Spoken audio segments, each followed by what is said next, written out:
56-годишен тетовец вчера вечер околу 17 часот физички бил нападнат од неколку непознати лица, откако го собориле од джебот на јакната му одзеле девизии денари во вредност од околу 2700 евра.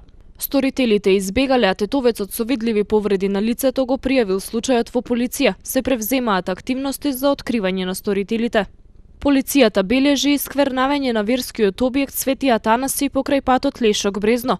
Непознати сторители ископале 2 дупки во неговата внатрешност. Во едната имало неколку коски од човечки скелет. Екипа од СВР Тетово и лекар по судска медицина извршиле увид и превземаат активности за понатамошни анализи и откривање на сторителите. 3 сообраќајни незгоди се случиле изминатото деноноќие. На автопатот Тетово-Гостивар 4 возила учествувале во незгода во која со тешки телесни повреди се здобила 74 годишна сопатничка од едно од возилата од Република Бугарија. Задржана била на лекување во Тетовската клиничка болница. Материјалната штета се проценува на околу 100.000 денари.